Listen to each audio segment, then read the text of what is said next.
Thomas Soto. Comment favoriser l'emploi des seniors? Axel de Tarlé, la France est plutôt en retard en la matière. L'OCDE vient de faire des recommandations choc pour notre pays.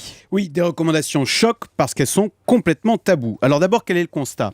Eh bien, le taux d'emploi des seniors chez les 55-64 ans est de seulement 44% en France. C'est 10 points de moins que dans les autres pays de l'OCDE où 54% des seniors travaillent. Alors, que préconise l'OCDE? Eh bien, il préconise de réduire les allocations chômage des seniors. Aujourd'hui, pour les plus de 50 ans, la durée du chômage est de 3 ans, ça peut même aller jusqu'à 7 ans dans certains cas. L'OCDE propose de ramener cette période à 2 ans maximum, comme pour le reste de la population. Pourquoi ? Alors pourquoi ? Bien parce que l'OCDE note qu'en France, nous avons développé une petite combine avec l'assentiment de tout le monde, pour mettre au rencard les seniors. Alors quelle est-elle cette combine ? Eh bien, passé 55 ans, le patron et le salarié négocient ensemble une rupture conventionnelle qui du coup donne droit au chômage, car vous quittez l'entreprise, mais ça n'est pas une démission, et vous touchez donc 3 ans de chômage non dégressif, plus un chèque de départ.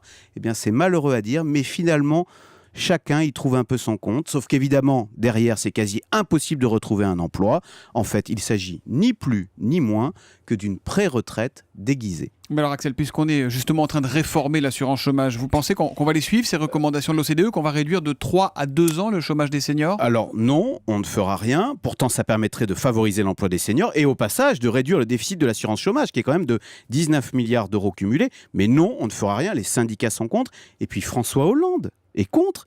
Il l'a dit il y a 15 jours lors de sa conférence de presse, pas touche aux allocations chômage, après pourtant nous avoir promis des réformes courageuses et de mettre fin, je vais le citer, aux abus et aux excès de notre système social. Or là, typiquement, on voit bien que le système est détourné et que ça coûte cher au pays, mais non, malheureusement, il y a fort à parier qu'on ne fera rien. Voilà, réduire les allocations chômage des seniors, en tout cas dans la durée, ça serait la solution pour, paradoxalement, les aider à retrouver du boulot. Même Axel de Tarlé, c'est pas populaire, évidemment. c'est toujours difficile. Le Zoom Écho, 7h10 tous les matins sur Europe 1.